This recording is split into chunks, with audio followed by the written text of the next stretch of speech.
Hi, we are live in Miami, Florida at Cloudera's sales kickoff for fiscal year 2024. We're not here on the beach. I haven't seen the beach. I've seen the beach from the window, but Dan, what great weather this is to be sitting inside. Yeah, it's amazing, Pat. 6'5", live at the SKO here for Cloudera. It's a little different for us. You know, a lot of times we go to the events that are a little bit more outward, but every so often getting to kind of get inside, behind the scenes, and see what's going on inside the company is really great. And some good energy. And yes, Pat, some good weather too. No, totally. And I think this is our first sales kickoff. It's pretty awesome. But without further ado, Rob, how you doing? Hey, we really appreciate y'all being here. We're excited. We've got a lot of energy around SKO this year. Some great product releases have just come out. Yeah. A lot of good customer successes. So it's a really good time. Yeah, it was great. Your party last night that we attended, I could tell, you know, my first job was carrying a bag, okay? That was about over 30 years ago. And you can sense the excitement when something is new and out there. And even, you know, not only did I talk to some of your sales and geo leaders, but also to some of your partners too, and they're really, really excited too.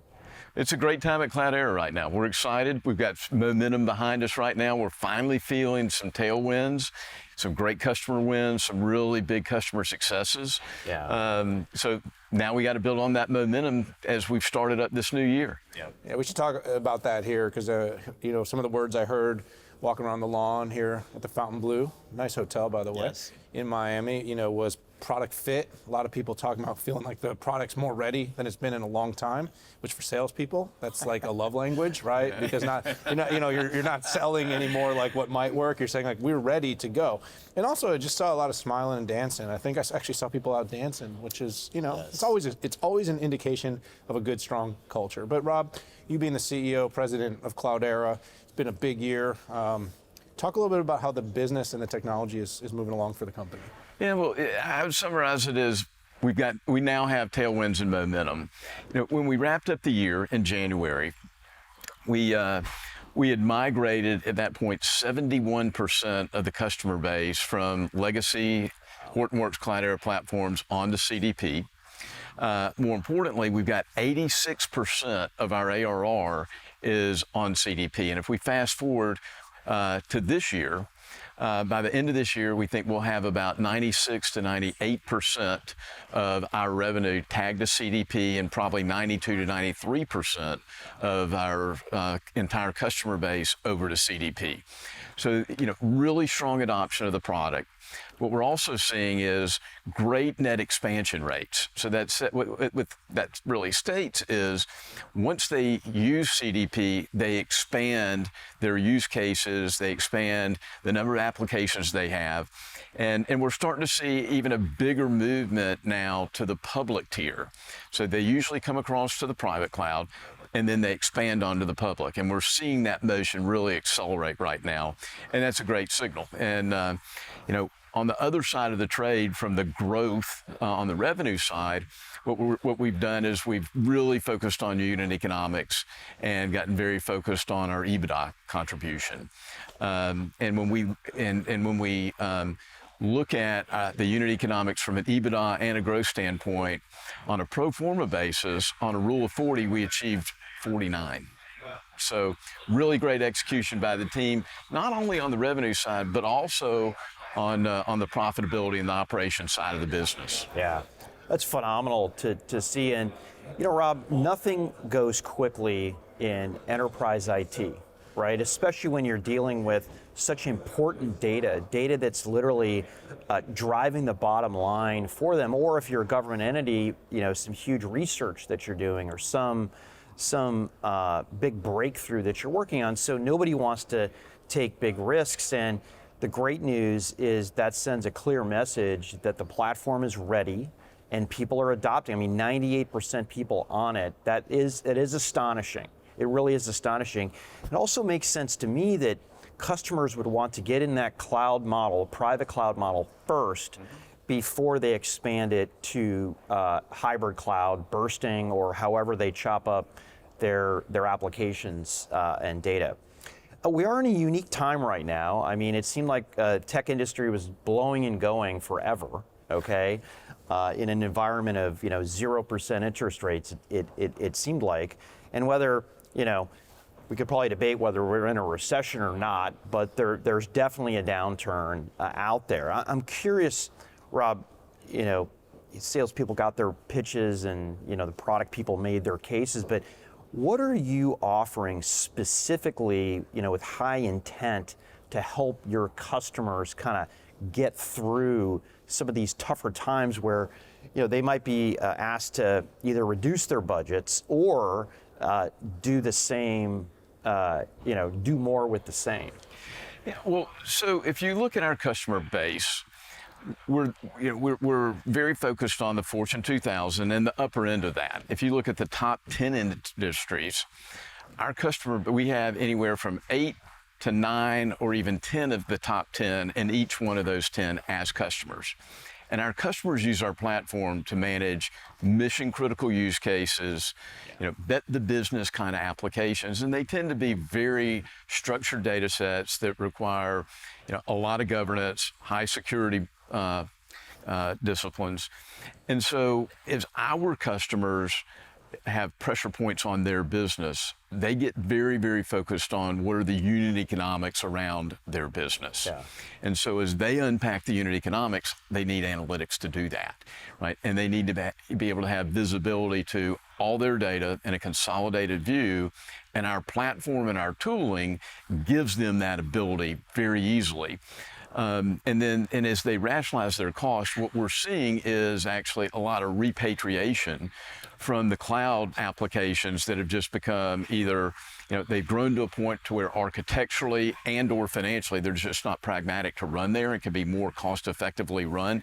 And now that CDP is enterprise ready with our 7.1 and 7.8 releases, they can be assured they can move any level of workload to our platform and get the best TCO of any platform management in the industry. That's awesome. Yeah, it's really interesting. I've been talking for feels like a year because while this is the year we're finally kind of talking about austerity and we're talking about really all of 22 was pretty brutal for tech. It was. And that was when all the market basically said we're taking off our chips. All the chips are coming out. And despite the fact that companies were growing and actually showing decent earnings, now it's kind of like the chickens are coming home to roost. But deflationary technology, Rob, is actually, I think, where companies are going to spend. Our collective friend, Arvind Krishna, CEO of IBM, he came out last year, and I think he said in an interview with us that IT would be the most protected line item in a recessionary period. And we're hearing that more and more. So it isn't about all tech spending is down. It's about spending on technology that can't be justified. So what I'm hearing you basically saying is the hybrid ecosystem that enables to connect all the on-prem data to all the public cloud data to enable companies to get visibility into their businesses, their supply chains, their operations, their systems. This is where companies actually almost need to double down, which should be a really great opportunity for Cloudera to accelerate growth, almost play that deflationary role. It is, and what the customers want is we don't want to have duplicate spend. Like, we don't want to have an integration tax where we're having to move data multiple times, create multiple layers of data, multiple copies of data, move it to multiple databases and be able to aggregate applications. We give them that consolidated view with our data fabric, irrespective of where the data is.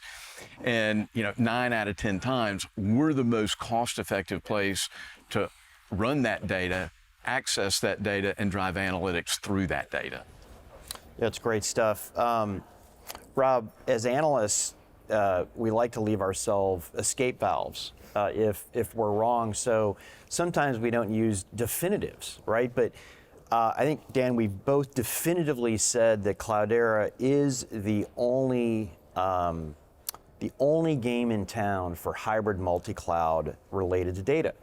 And I think that's the key, related to data. Yeah, exactly. There's a lot of talk, and there's also a lot of other types of hybrid multi-cloud meshes, like applications. You can go in with Kubernetes and manage across all these different environments, but you're the only game in town right now. So first off, I wonder, okay, why isn't there more competition right now? How do you see this playing? Is it a hard thing to do? Is it easy to copy? Do you have a moat that's being formed?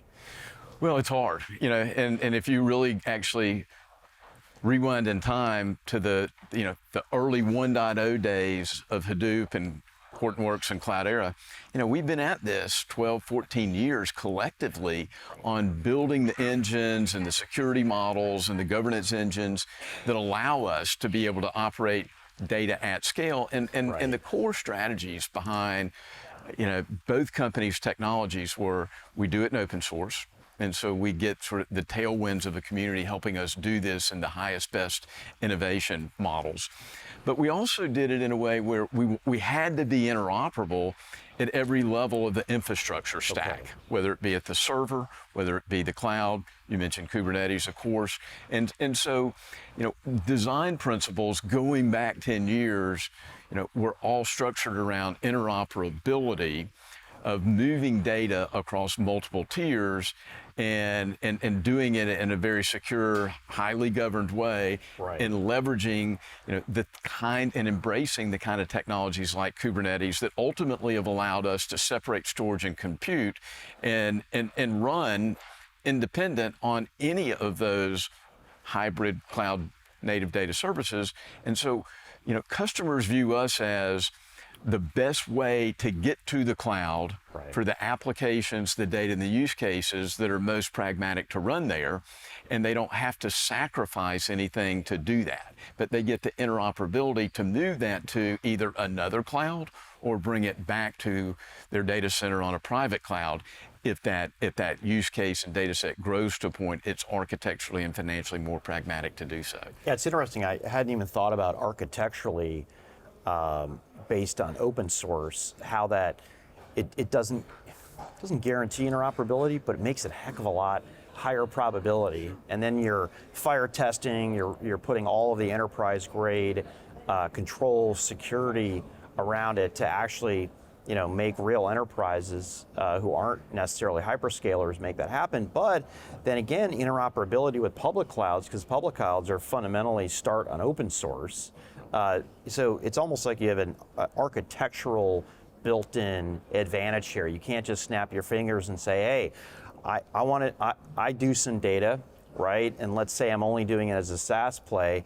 I'm going to make this, we're going to go on-prem too. Or if I'm on-prem, and I haven't built everything on open source, magically going into the public cloud, it is difficult. It is, and then there's another layer of complexity with, what if I have applications and data sets across multiple clouds and or multiple data centers? Which, by the way, is very much the reality. It is reality. It is like that. I don't know. I haven't talked to a Fortune 500 company that's not the scenario. Well, it's just reality of how the world works today. And you ask about moat. One is the architecture of our private and public cloud. The next is the data fabric of how we move data from a replication standpoint, how we embrace snapshotting and time travel around that. And then we wrap the security and governance model.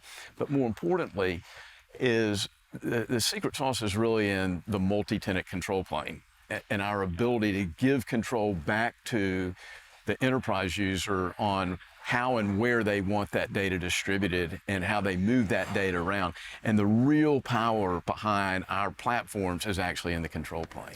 And I think it's interesting because when we say things like the only, and like you said, we always have escape valves, but governance, compliance, security, there are a lot of companies making proclamations about being able to handle data for hybrid and multi. And like you said, there's kind of different layers of the cake of where that's happening, whether that's, in actually how applications are being moved around. But those are the parts and pieces that really are, I don't want to say they're table stakes in a way that doesn't give you a lot of credit for creating it, but then when a company says we do hybrid multi, and if they're not handling sovereignty, compliance, governance, security inherently, then it's not really truly addressing hybrid multi. And bidirectional replication is really key in that as well. But the ability to monitor it through a control plane in a single view across any region globally, that's where the complexity of managing it really comes into play. And that's where we shine. Yeah, and by the way, every big enterprise is doing multi-cloud, and they're doing it, and it's ugly in the fact that they have separate teams for every cloud provider, separate teams to do the data, to do the security, to do the operations, and do the applications, which is completely inefficient. And that's where this set of hybrid multi-cloud fabrics, data being one of them, means you have one way to do, in this case, data across AWS, GCP, Azure, on-prem, and others. So, and one other thing, across any region globally, because when you move from one region to another on a cloud, you have a lot of complexity. When you have to have multiple regions on multiple clouds, the problem compounds exponentially. And we extract that complexity through our control plane management. Right, exactly. You know, as I mentioned, sovereignty and the complexities of geographically distributed data. It's massive. These are not things that you can be like, oh, well, we don't quite do that, but yet we're still hybrid multi. Well, you're not. I mean, like I said, any global enterprise that has it's like, yeah, but you don't really solve our problem. So this is where you are uniquely set to solve the problem. So as a CEO, president of Cloudera, I don't get to hear your quarterly earnings anymore. So now I'm gonna hit you up on a little bit of a bigger future question, which I think you're allowed to answer now. Yeah. Kind of what are you excited about, Rob, over the next 3 to 5 years in this particular space, and how that might help Cloudera reach its next scale to growth? Well, the last couple of 3 years, and really dug in hard last year, ending in January, we were very focused on moving our customer base over to CDP, the new platform, getting those customers successful, getting them growing again, and then making sure on the other side of the trade that we were really focused on profitability, driving EBITDA and free cash flow. And the team's done a great job executing on that. And we're at the top tier. If you look at all public software companies, we're in the 95th percentile of EBITDA generation. Now, if I look forward into this year and next, it's back to growth now. We're seeing, we're going to have a pull market now that we've got such a large percentage, especially of our big customers on CDP. We're seeing those workloads grow fast. Did you say we're going to have a bull market? Huh? No, a pull market. Oh, pull market. Yeah, a pull market. Whoa. We're seeing more of a go. pull market than us pushing into it. But we're really positioned well because our customers' data doubles every 12 to 18 months. And so the more data under management, the more use cases go on, the more expansion happens, and that's just going to continue to drive our growth. More importantly, we had the most successful release of our platform, 7.1, 7.8. We got almost over 2/3 of our customers have already adopted it, put it in production. About 90% of our customers that pay us $1 million or more have adopted it, right? And so that's just going to accelerate. And what it says is we're really now ready to go out and compete for those new workloads in the customers we don't have presence in. And we've seen great success. We brought a couple of hundred new customers on last year. We think we can take that to 500 new customers this year. And then when I look out, past 2 years and think about the 3 to 5 year and what's happening with AI, we're really positioned to be the net beneficiary because, the chat GPT in that world is really cool with what it does, but it's the Wild West. yeah. And it's just doing, great work with, the Internet of Things, but there's no corporate or governance from an enterprise standpoint on how you secure it, how you manage it, how you make sure you have proper governance.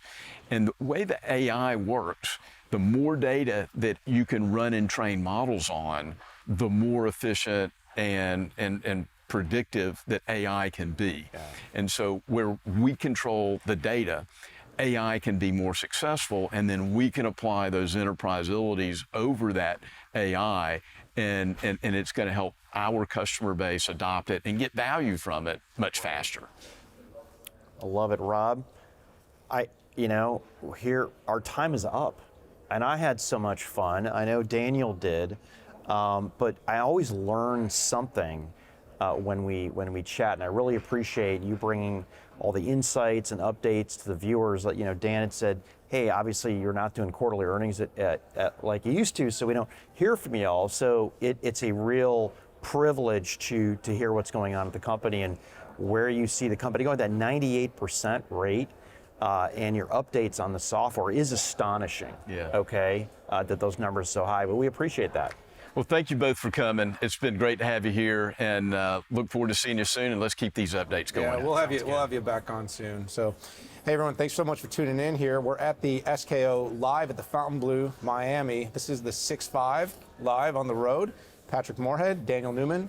Hit that subscribe button if you like what you heard. We appreciate our audience. Appreciate all you tuning in. For now, we got to go though. We'll see y'all later. Bye. Take care.